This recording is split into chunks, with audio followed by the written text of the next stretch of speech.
كتاب الله دستوري وخير الخلق أسوتنا بسنته انجلى السلام علیکم ورحمۃ اللہ وبرکاتہ۔ وعلیکم السلام ورحمۃ اللہ وبرکاتہ۔ وعلیکم ان السلام الحمد للہ نحمده ونستعینه ونستغفره ونعوذ باللہ من شرور انفسنا ومن سیئات اعمالنا من يهده الله فلا مضل له ومن يضلل فلا هادي له واشهد ان لا اله الا الله وحده لا شريك له واشهد ان محمدا عبده ورسوله اما بعد فان خير الحديث كتاب الله وخير الهدي هدي محمد صلى الله عليه وسلم وشر الأمور محدثاتها وكل محدثة بدعة وكل بدعة ضلالة وكل ضلالة في النار۔ محترم حاضرین، سامعین و سامعات، ناظرین و ناظرات، بلوغ المرام کتاب الجامع کے اس درس میں آپ تمام حضرات کا خیر مقدم ہے۔ اللہ رب العالمین ہم سب کے مل بیٹھنے کو قبول فرمائے، علم دین، علم نافع سیکھنے، اس کے مطابق عمل کرنے، اس کی دعوت عام کرنے اور اس راستے میں آنے والی مصیبتوں کے اوپر اللہ رب العالمین ہم سب کو صبر کی توفیق نصیب فرمائے۔ محترم حاضرین، گزشتہ 2 دنوں سے تقریباً آپ کے سامنے حضرت ابو ہریرہ رضی اللہ تعالی عنہ سے مروی روایت، جس میں اللہ کے نبی جناب محمد رسول اللہ صلی اللہ علیہ وسلم نے فرمایا: المؤمن القوی خیر واحب الی اللہ من المؤمن الضعیف وفی کل خیر، احرص علی ما ینفعک واستعن باللہ ولا تعجز، وان اصابک شیء فلا تقل لو انی فعلت كذا وكذا كان كذا وكذا ولكن قل قدر اللہ وما شاء اللہ فعل، فإن لو تفتح عمل الشیطان، اخرجہ مسلم۔ اس حدیث کو امام مسلم رحمۃ اللہ علیہ نے روایت کیا ہے۔ ترجمہ ایک مرتبہ اور سن لیں تاکہ بات ذہن کے اندر تازہ ہو جائے۔ حضرت ابو ہریرہ رضی اللہ تعالیٰ عنہ سے روایت ہے کہ رسول اللہ صلی اللہ علیہ وسلم نے فرمایا: طاقتور مومن کمزور مومن سے بہتر اور اللہ تعالیٰ کو زیادہ محبوب ہے، اور ہر ایک میں بھلائی موجود ہے۔ جو چیز تجھے نفع دے اس کی حرص کر اور اللہ سے مدد مانگ اور عاجز نہ ہو، اور اگر تجھے کوئی نقصان پہنچے تو یہ مت کہہ کہ اگر میں اس طرح کرتا تو اس طرح اور اس طرح ہو جاتا، بلکہ یوں کہہ کہ اللہ نے قسمت میں اسی طرح لکھا تھا، سو جو اللہ نے چاہا کر دیا، کیونکہ لو، اگر، یہ لفظ شیطان کے کام کو کھول دیتا ہے۔ اسے امام مسلم رحمۃ اللہ علیہ نے روایت کیا ہے۔ اس حدیث کے بعض الفاظ اور بعض جملوں کی تشریح کل کے درس میں آپ کے سامنے آ چکی ہے کہ نفع بخش چیزوں کے حصول کی کوشش کرنی چاہیے، اور اس کے لیے سب سے پہلی شرط یہ ہے کہ آدمی اس کی چاہت کرے، اس کو پانے کی کوشش کرے، اور دوسری شرط یہ ہے کہ اللہ رب العالمین سے مدد طلب کرے، اللہ تعالیٰ سے مدد طلب کرے، اور اسباب کے اوپر بھروسہ نہ کرے، اسباب اختیار کرے لیکن اللہ رب العالمین سے مدد بھی طلب کرے۔ اسی طرح سے نفع بخش اور فائدہ مند چیزوں کو حاصل کرنے کی تیسری شرط یہ ہے کہ ولا تعجز یا ولا تعجز، دونوں طرح سے اس کو پڑھ سکتے ہیں۔ عاجز نہ ہو، وہ عاجز نہ ہونے کا مطلب کیا ہے کہ ہمت نہ ہارے، اور ہمت ہارنے اور عاجز ہونے کی کئی صورتیں ہیں۔ ہمت آدمی کب ہارتا ہے اور آدمی کسی کام سے عاجز کب ہوتا ہے، اس کی کئی ایک شکلیں ہوتی ہیں، کئی ایک صورتیں ہوتی ہیں، اس کو غور سے سمجھیے۔ پہلی بات، عاجز ہونے کی شکل اور صورت یہ ہے کہ انسان اپنے مقصد کو حاصل کرنے کے لیے کوشش ہی نہ کرے، کوئی کوشش نہ کرے، ہاتھ پہ ہاتھ دھرے بیٹھا ہوا ہے، داخلہ تو لے لیا لیکن کبھی بھی کتاب کھول کے اس نے دیکھا نہیں، پڑھائی نہیں کی، اب وہ چاہے کہ ہم کامیاب ہو جائیں تو ایسا نہیں ہوتا ہے۔ یہ عاجز ہونا ہوا، یہ عاجز ہونا ہوا۔ غفلت اور سستی کی وجہ سے اس نے وقت ضائع کر دیا، موقع کو اپنے ہاتھ سے اس نے نکال لیا۔ اور آدمی یہ سوچتا ہے کہ چلو آج ہے، آج ہم نے نہیں کیا ہے، کوئی کیا بات ہے، کل کر لیں گے، پرسوں کر لیں گے، اس کے بعد کر لیں گے، اس جمعہ سے کریں گے، اس ہفتے سے شروع کر دیں گے۔ یہ خیال انسان کرتا ہے، لیکن جاننا چاہیے کہ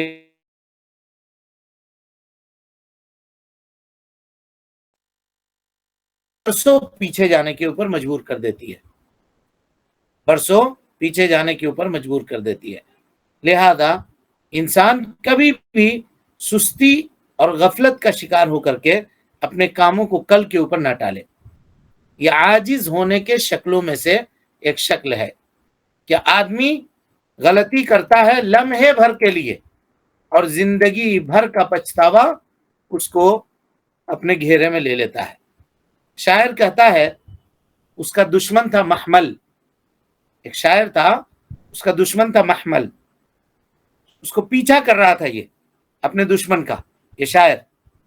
اتنے میں شاعر کے پاؤں میں ایک کانٹا چبھ گیا اور وہ جھک کر کے یا بیٹھ کر کے اپنا کانٹا اپنے تلوے سے نکالنے لگا۔ اتنے میں محمل جو تھا، اس کا دشمن جو تھا، وہ اس سے دور نکل گیا۔ تو شاعر کہتا ہے کہ میں اپنے پاؤں سے کانٹا نکالنے لگا کہ جس کا میں پیچھا کر رہا تھا، میرے نگاہ سے اوجھل ہو گیا وہ، اور مجھ سے آنکھ جھپکنے کے برابر غفلت ہوئی اور میرا راستہ 100 سال کے برابر دور ہو گیا۔ یہی معاملہ ہوتا ہے، آدمی غفلت سیکنڈ کی کرتا ہے، سستی سیکنڈ کی کرتا ہے، اور حالت کیا ہو جاتی ہے؟ منزل اس سے بہت دور چلی جاتی ہے۔ اب کئی مرتبہ آپ نے اس کا مشاہدہ کیا ہوگا اپنی زندگی میں، دن بھر میں ہم لوگ کرتے ہیں مشاہدہ۔ الارم لگایا ہے نماز کے لیے، مثال دے رہا ہوں، 4 بجے اٹھنا ہے فجر کی نماز کے لیے، الارم بج گیا، بند کر کے سوچا کہ اور 5 منٹ تھوڑا ابھی آرام کر لیتے ہیں، ابھی تو ہے 20 منٹ جماعت کھڑی ہونے میں، 5 منٹ میں وضو کر کے تب تک مسجد پہنچ جائیں گے۔ یہی وہ غلطی ہے، اس کو اٹھ جانا چاہیے تھا۔ آنکھ اس نے دوبارہ بند کر لی، اب جب آنکھ کھلی تو 7:30 بج چکا تھا، 8 بج چکا تھا۔ کتنے خیر سے وہ محروم ہو گیا۔ غفلت صرف 5 منٹ کی چاہ رہا تھا نیند، اور جب اپنے نفس کو وہ سمجھا لیتا کہ 5 منٹ نہیں، چلو اٹھ لیتے ہیں، نماز پڑھ کے آ کے پھر ملے گا موقع، 2 گھنٹہ سو جائیں گے، کیا مسئلہ ہے، سو لیں گے، لیکن اس وقت نہیں۔ تو کبھی کبھی مطلب یہ بتانے کا مقصد یہ تھا کہ کبھی انسان لمحے بھر کے لیے خطا کرتا ہے اور زندگی بھر کے لیے اس کو پچھتاوا اس کے پیچھے لگ جاتا ہے۔ لمحوں نے خطا کی تھی، صدیوں نے سزا پائی۔ اسی شاعر نے کہا کہ لمحوں نے خطا کی تھی، صدیوں نے سزا پائی۔ اسی لیے رسول اللہ صلی اللہ علیہ وسلم عاجزی سے اور سستی سے اللہ کی پناہ طلب کیا کرتے تھے، اور چنانچہ اللہ کے نبی صلی اللہ علیہ وسلم نے دعا سکھلائی ہے، یہ دعا یاد کر لیجئے سب۔ اللہ تعالیٰ فرماتا ہے، اللہ کے نبی صلی اللہ علیہ وسلم فرماتے ہیں، اللہم انی اعوذ بک من العجز والکسل۔ صحیح مسلم باب الذکر والدعا کے اندر امام مسلم رحمۃ اللہ علیہ نے اس حدیث کا ذکر کیا ہے کہ اے اللہ، میں عاجزی اور سستی سے تیری پناہ طلب کرتا ہوں، تیری پناہ مانگتا ہوں اے اللہ رب العالمین، کہ مجھ کو عاجز ہونے سے اور مجھ کو سست ہونے سے اے اللہ رب العالمین تو محفوظ کر دے، مجھ کو بچا لے۔ تو اگر اس کی اہمیت نہ ہوتی اور عاجزی اور سستی یہ بری چیز نہ ہوتی تو اللہ کے نبی صلی اللہ علیہ وسلم اس سے کیوں پناہ مانگتے؟ اکثر پڑھنے والے لوگ یہی معاملہ ہوتا ہے، کوئی سبجیکٹ اس کو سمجھ میں نہیں آ رہا ہے تو اس کو ہم لوگ بند کر دیتے ہیں، نہیں یہ کتاب ہم سے نہیں ہوتا ہے، اس کو پڑھیں گے ہی نہیں۔ اور کبھی کبھی ایسا ہوتا ہے کہ آج پڑھیں گے، کل پڑھیں گے، آج پڑھیں گے، کل پڑھیں گے، اور یہاں تک کہ پھر امتحان کا موقع سامنے آ گیا اور پھر امتحان دینے کے لیے بیٹھے تب افسوس ہو رہا ہے کہ کاش پڑھ لیے ہوتے، تو آج یہ رسوائی کا سامنا نہیں ہوتا۔ آج جو ہمارے نمبرات آئے ہیں یہ نمبرات ہم کو نہیں آتے۔ سب سمجھانے کے لیے آپ لوگوں کو کہہ رہا ہوں، امتحان کی مثال دے رہا ہوں، ورنہ آپ کسی بھی معاملے میں جا کر دیکھ لیں، یہ پوری زندگی ایک امتحان ہے۔ قیامت میں اس کا رزلٹ نکلے گا۔ کل قیامت کے دن آدمی کھڑا ہوگا اللہ کے سامنے، اور اللہ تعالیٰ اس کے نامہ اعمال کو، اللہ تعالیٰ ہم سب کو محفوظ رکھے، اگر اس کے بائیں ہاتھ میں دے دے گا تو کیا کرے گا وہ؟ یہی تو کہے گا کہ کاش میں دنیا میں محنت کر لیا ہوتا، دنیا میں اللہ رب العالمین کو راضی کرنے کے کام کر لیا ہوتا، کاش میں نمازوں کو وقت کے اوپر ادا کرتا، کاش میں اللہ رب العالمین کے فرامین کے اوپر عمل کر لیا ہوتا۔ لیکن اب پچھتا کر کے وہ کیا کرے گا؟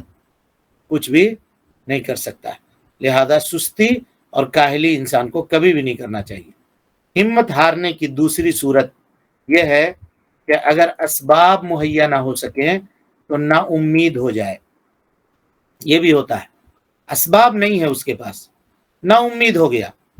بھائی مومن کبھی بھی اللہ رب العالمین کی رحمت سے مایوس نہیں ہوتا ہے، کبھی مایوس نہیں ہوتا ہے مومن۔ جس کے پاس قرآن مجید جیسی کتاب ہے اور جس میں اللہ رب العالمین نے اتنے واقعات بیان کیے ہیں کہ بغیر اسباب کے اللہ تعالیٰ نے معاملہ کیا۔ اب آپ دیکھیے نا، کفالت میں ہے حضرت زکریا علیہ السلام کے حضرت مریم، ان کے کفالت میں ہے۔ فلما دخل علیہا زکریا المحراب وجد عندہا رزقا۔ حضرت زکریا علیہ السلام بوڑھے ہو چکے ہیں، اور وہ عمر ان کی نکل چکی ہے جس عمر میں آدمی کو بال بچہ ہوا کرتا ہے عام طور پر۔ بیوی ان کی بانجھ ہے، وہ بھی بوڑھی ہو چکی ہے، سن یاس کو پہنچ چکی ہے، مایوسی کی عمر کو پہنچ چکی ہے۔ ایسے وقت میں حضرت زکریا علیہ السلام حضرت مریم جہاں رہا کرتی تھیں وہاں گئے، خالو تھے ان کے۔ وجد عندها رزقا، وہاں دیکھا کہ بے موسم کے پھل پڑے ہیں، موسم نہیں ہے آم کا، موسم نہیں ہے انگور کا، ایک مثال دے رہے ہیں، اور مریم ہے کہ وہ بیٹھ کر کے انگور کھا رہی ہیں، آم کھا رہی ہیں، جبکہ پورے مارکیٹ میں ملک شام میں اور بیت المقدس میں کہیں یہ پھل دستیاب نہیں ہے۔ کہا ان لکی ھذا، کہاں سے مریم، یہ پھل کہاں سے آیا تمہارے پاس؟ قالت هو من عند اللہ، کہا یہ اللہ کی طرف سے، اللہ نے دیا ہے۔ ان اللہ یرزق من یشاء بغیر حساب، بات سمجھ میں آ گئی زکریا علیہ السلام کی۔ قرآن کہتا ہے ہنالک دعا زکریا ربہ، بس یہی وہ مومنٹ تھا کہ حضرت زکریا کھڑے ہو گئے، کہا اے اللہ رب ہب لی من لدنک ذریۃ طیبہ انک سمیع الدعاء، اے اللہ رب العالمین پاک اولاد، صالح اولاد ہم کو بھی عطا کر دے، بے شک تو دعاؤں کا سننے والا ہے۔ اور اللہ رب العالمین نے فوراً بشارت دے دی اولاد کی، اور کہا کہ یا زکریا انا نبشرک بغلام اسمہ یحییٰ، ایک بچے کی بشارت آپ کو دیتے ہیں جس کا نام یحییٰ ہوگا۔ اللہ نے نام بھی خود رکھ دیا، غلام بھی دے دیا، بچہ بھی دے دیا، غلام سے مراد چھوٹا بچہ کا بچہ بھی عطا کر دیا، اور نام بھی رکھ دیا اس کا یحییٰ۔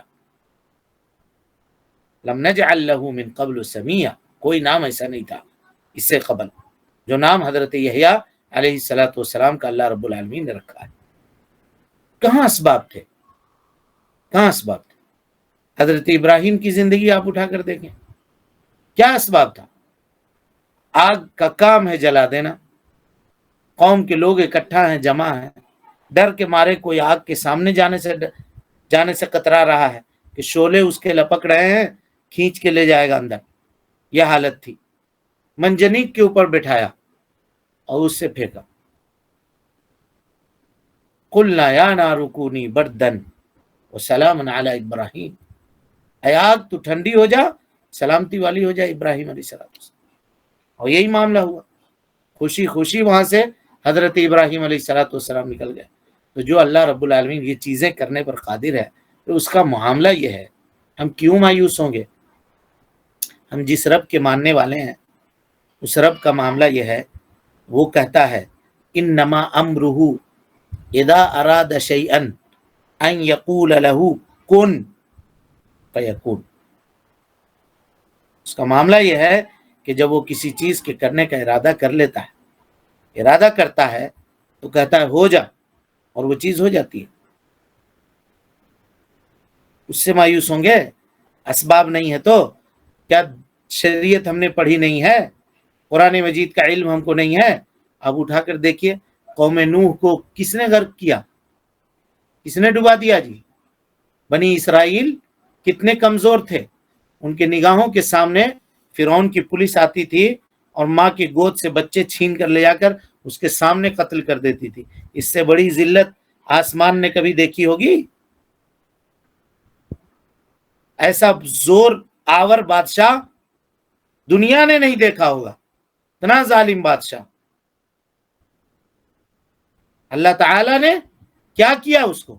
انہی بنی اسرائیل کے نگاہوں کے سامنے اللہ نے اس کو سمندر کے حوالے کر دیا، اور بنی اسرائیل کو پوری کمزوری کے باوجود، کوئی اسباب نہیں ہے، کوئی طاقت و قوت نہیں ہے، فرعون کے لشکر کے سامنے ان کی حیثیت کیا تھی؟ مچھر کی طرح مسل کر رکھ دیتا وہ، لیکن اللہ العالمین نے ان کو نجات دے دی، نکال دیا۔ ابراہیم علیہ السلام کی بات ابھی آئی کہ آگ کو ان کے لیے ٹھنڈا کر دیا اللہ نے۔ یوسف علیہ السلام کو قید اور غلامی سے نکال کر کے مصر کا گورنر بنا دیا، اکیلے ایک یوسف کے لیے۔ اللہ اکبر، اس بات کو سوچیے، ایک یوسف کے لیے پورے شہر کو 7 سال تک قحط سالی میں مبتلا کر دیا۔ اس کے اسباب کی کمی ہے؟ ہاں، 7 سال تک قحط کی مار جھیلنے کے اوپر مجبور کر دیا اس اللہ رب العالمین نے ایک اکیلے یوسف علیہ السلام کے لیے۔ ہم کیوں مایوس ہوں گے بھائی؟ وہ مایوس ہوں جن کے پاس یہ تعلیمات نہیں ہے۔ مومن کبھی اللہ سے مایوس نہیں ہوتا، کسی معاملے میں اللہ سے مایوس نہیں ہوتا، اور اگر ہم مایوسی کے شکار ہیں تو یقین مانیے ہمارا ایمان مکمل نہیں ہے، ہم نے اللہ کو پہچانا ہی نہیں ہے۔ ہم کو ابھی اور محنت کرنے کی ضرورت ہے، اپنے توحید میں، اپنے رب کو کی معرفت میں، اپنے دین کی معرفت میں اور کوشش کرنے کی ضرورت ہے۔ ہم کیوں مایوس ہوں گے کہ اس اللہ رب العالمین نے کئی سالوں کے بعد یوسف کو یعقوب علیہ السلام سے ملوا دیا، بوڑھے باپ کو، سوچئے تو۔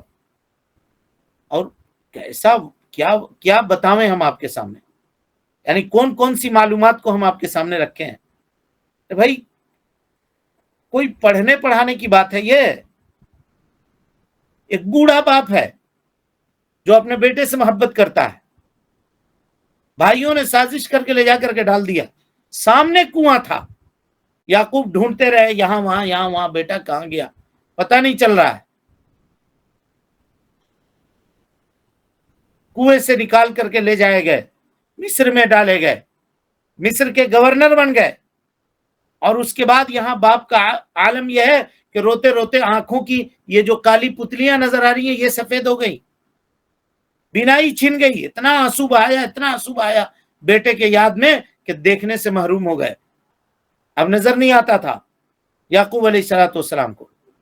اور جب بنیامین بھی پکڑا گیا، دوسرا بیٹا، وہ بھی پکڑا گیا، اور بھائی آئے اور آنے کے بعد کہا کہ آپ کے بیٹے نے چوری کیا ہے اور وہ پکڑا گیا ہے، ہم کیا کر سکتے ہیں؟ تب حضرت یعقوب نے کیا کہا ہے؟ کہا یا بنی اذهبوا فتحسسوا من یوسف واخیہ ولا تیأسوا من روح اللہ انہ لا ییأس من روح اللہ الا القوم الکافرون۔ قرآن مجید سورہ یوسف اٹھا کر کے آپ دیکھیے، اندھے ہیں، نابینا ہیں یعقوب، اور کہہ رہے ہیں یا بنی اذهبوا، اے میرے بیٹے جاؤ، فتحسسوا من یوسف واخیہ، ڈھونڈو یوسف کو، ڈھونڈو اس کے بھائی کو، ڈھونڈو، ولا تیأسوا من روح اللہ، اللہ کی رحمت سے مایوس مت ہونا، انہ لا ییأس من روح اللہ الا القوم الکافرون، اللہ کی رحمت سے مایوس تو بیٹا کافر ہوا کرتے ہیں، ہم تو مومن ہیں، ہم کیوں اللہ کی رحمت سے مایوس ہوں گے؟ اور بیٹوں نے جب یہ سنا تو کہا کہ دیکھو سٹھیا گیا ہے بڈھا، اب بھی اس کو اپنے بیٹے کی یاد آتی ہے۔ ارے ابا پاگل ہو گئے ہیں، یوسف کو کھوئے ہوئے زمانہ بیت گیا ہے، اب کہاں یوسف کر رہے ہیں آپ؟ دماغ چل گیا ہے آپ کا. تاللہ انک لفی ضلالک القدیم، کہا کہ آپ پرانے اسی یاد میں کھوئے ہوئے ہیں. آپ کو بیٹا نہیں بھولا جاتا ہے؟ ایک بیٹا غائب ہوا ہے تو یہ بیٹے کہہ رہے ہیں. حضرت یعقوب کہہ رہے ہیں کہ نہ، یوسف زندہ ہے، نبی تھے، ان کو معلوم تھا، اللہ کی رحمت سے یہ امید تھی. آج ہم کیسے مایوس ہو جاتے ہیں اللہ رب العالمین سے، ہاتھ پہ ہاتھ دھر لیتے ہیں کہ اب نہیں، ہو نہیں سکتا ہے. مومن مسلمان کبھی مایوس ہوتا ہے؟ کبھی مایوس نہیں ہوتا، کبھی مایوس نہیں ہوتا. اور اس مایوس نہ ہونے کا صلہ اللہ نے دیا. فلما ان جاء البشیر، اللہ اکبر، کا ولما فصلت العیر.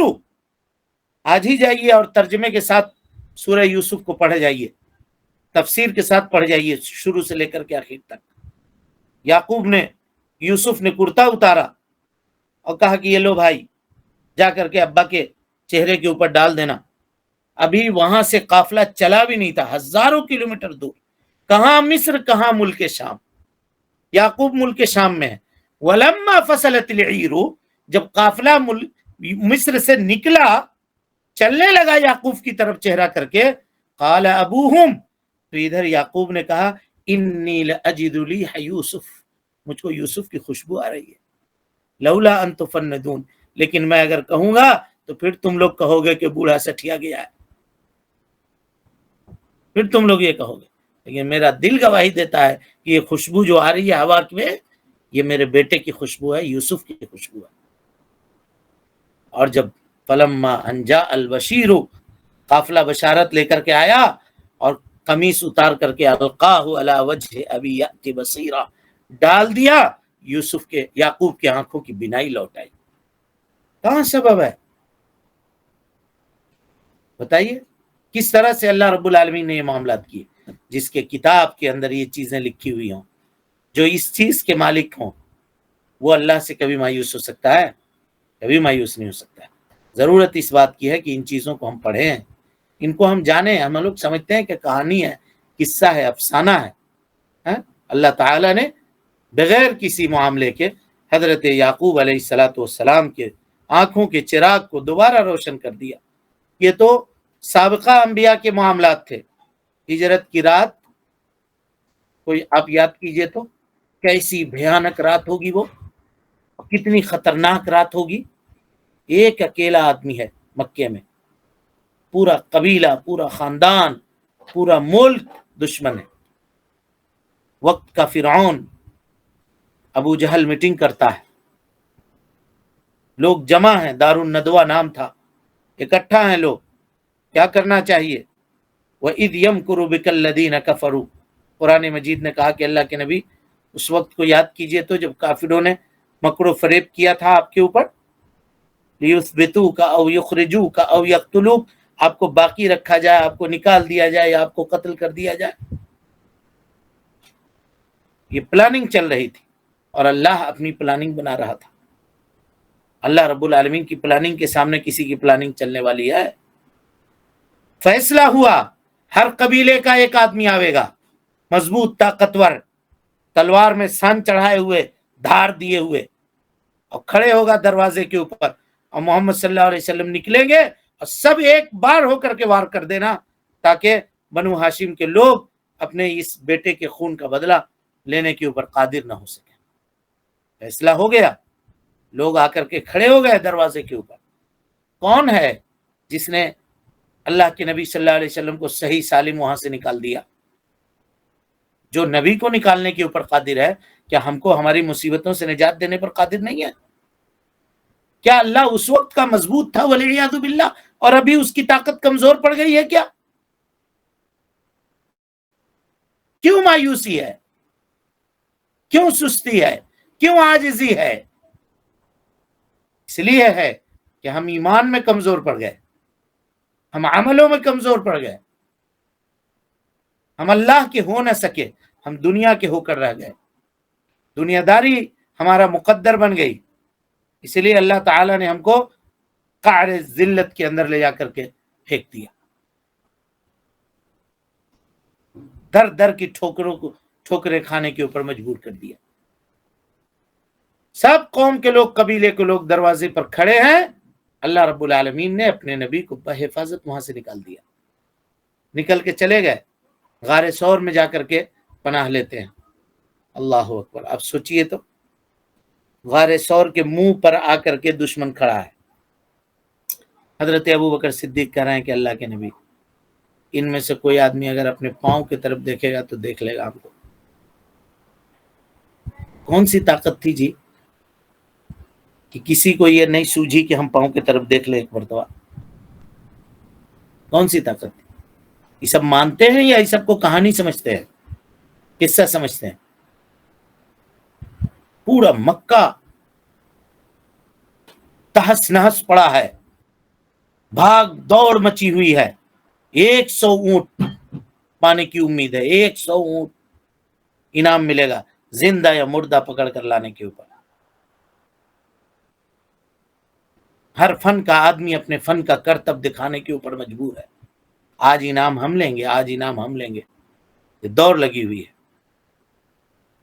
وہ ایک نکلا تھا سراقہ ابن مالک ابن جعشم رضی اللہ عنہ، اللہ نے گھوڑے کو زمین پہ دھسا دیا۔ کس نے کیا؟ کس نے کیا؟ جس نے نبی صلی اللہ علیہ وسلم کو سراقہ سے بچایا، کیا وہ آج ہم کو آپ کو نہیں بچا سکتا؟ وہ کام ہو گیا۔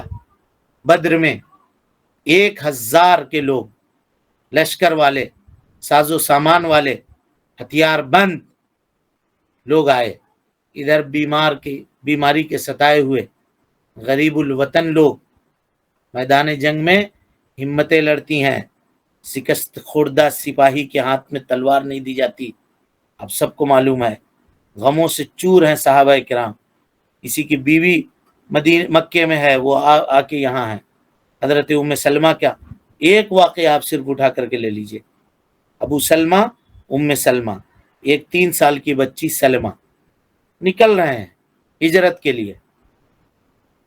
ام سلمہ کے گھر والے آئے، کہے ابو سلمہ کہاں جا رہے ہو؟ کہا ہجرت کر کے جا رہے ہیں۔ ٹھیک، جاؤ، یہ بچی ہمارے گھر کی ہے، اس کو چھوڑ کے جاؤ۔ یہ کیوں لے کر جاؤ گے؟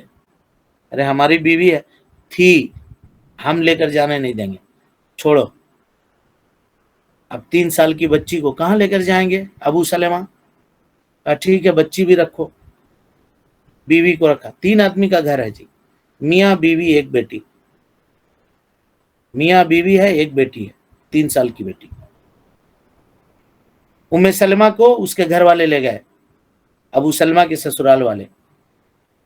ابو سلمہ اکیلے مدینہ چلے گئے۔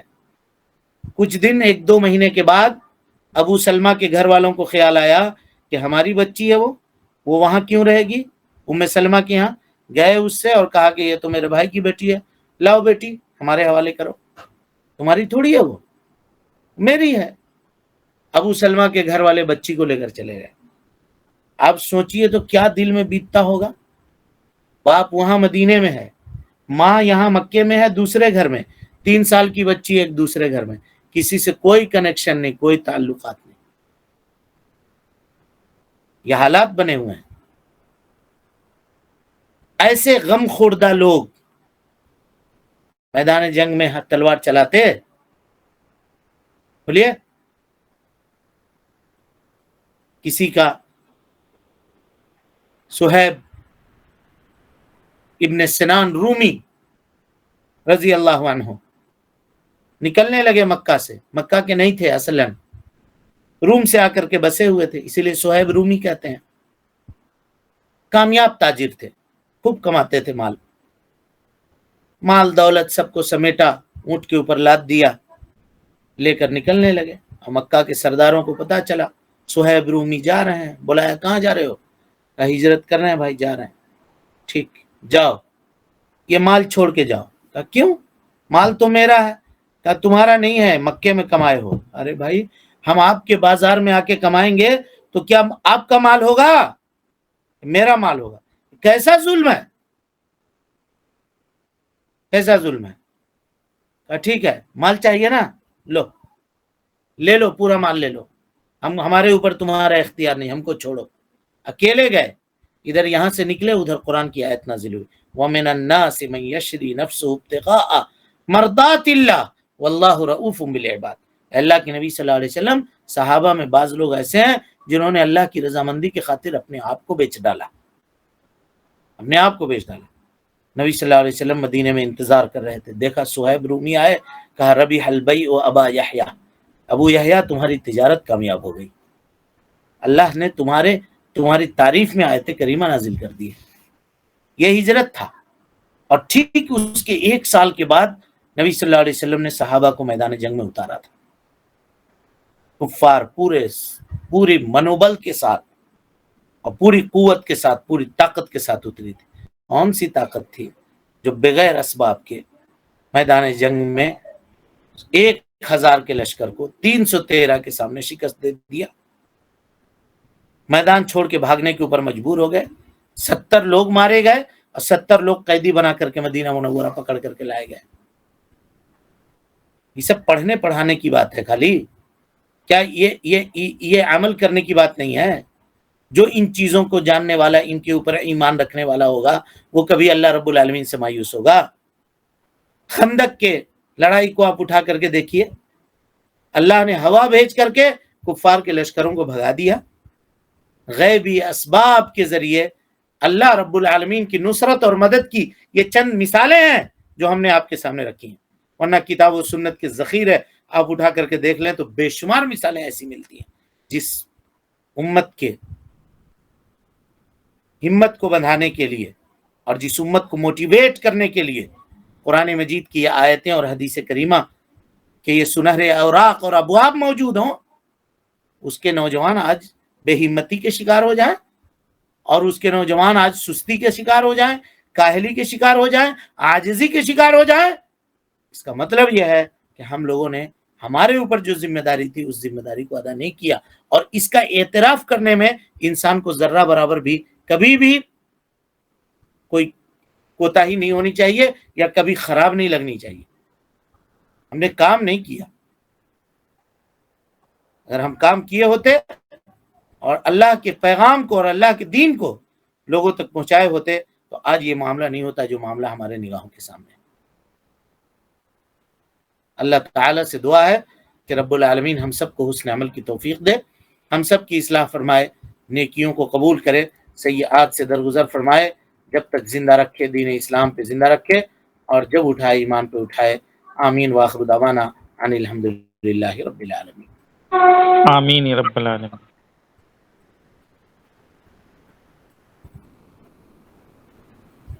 درس سے ریلیٹڈ کوئی سوال ہے کسی کے پاس؟ جی السلام علیکم ورحمۃ اللہ وبرکاتہ۔ سے ریلیٹڈ ہے سوال؟ جی میرا ایک سوال ہے آپ سے۔ پوچھیے۔ میرا یہ سوال ہے کہ اگر ہم اللہ سے دعا کرتے ہیں ایک چیز کو پانے کے لیے، اور ہم وہ چیز ہمیں کب تک مانگنی چاہیے جب تک وہ چیز نہیں مل جاتی؟ ہمیشہ مانگنی چاہیے، دعا عبادت ہے، عبادت اچھا، کے لیے مطلب کہ مطلب کہ کس طریقے سے دعا مانگیں کہ وہ دعا قبول ہو ہی جائے ہماری؟ اللہ سے آپ دعا مانگیے، دعا مانگنا آپ کا کام ہے، ہمارا کام ہے، قبول کرنا اس کا کام ہے۔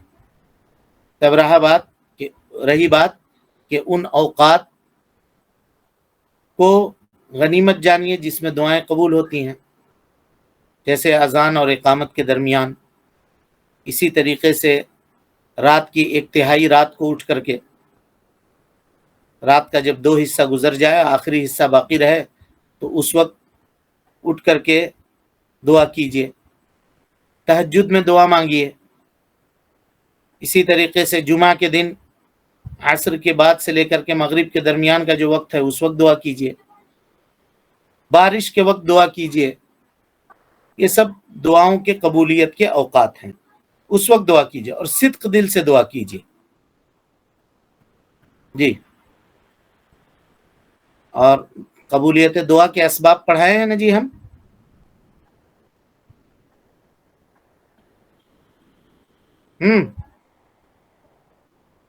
پڑھایا نہیں پڑھایا؟ بہت تفصیل سے پڑھایا ہے۔ یہیں قبولیت دعا کے کیا اسباب ہے، 5 سبب ہے، بتایا تھا، یاد ہے؟ 7 ہے؟ کتنے ہیں جی؟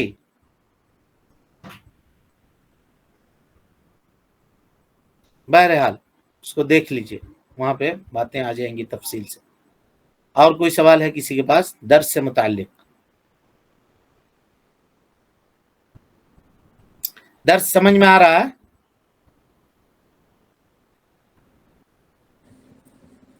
جی الحمدللہ. استاد ایک سوال تھا. درس سے متعلق ہے؟ جی جی ہاں پوچھیے. جی یہ ہم نے مطلب تعلیم علم دین کی تعلیم حاصل کرنے کے لیے کافی کوشش کی ہے، پر جب بھی مطلب پڑھائی کرنے بیٹھے تو نیند بہت غالب ہو جاتی ہے، اور مطلب ہر کلاس ہر درس میں ایسا ہوتا ہے. اگر قرآن کی تلاوت کرے ہر چیز میں مطلب ایسا ہوتا ہے کہ کچھ بھی نہیں سیکھ پاتے انسان، اور بہت پھر مایوسی ہوتی ہے. تو مطلب وہ جو جذبہ ہوتا ہے وہ بالکل ختم ہو گیا اب کہ مطلب کچھ حاصل نہیں ہو پا رہا، تو پھر پڑھ کے مطلب فائدہ نہیں، ایسے خیال آتے ہیں. تو اس کے لیے کیا علاج ہے؟ اللہ سے مدد طلب کیجئے، استغفار کیجئے. اللہ سے مدد طلب کیجئے اور استغفار کیجئے، انشاءاللہ یہ باتیں ختم ہو جائیں گی.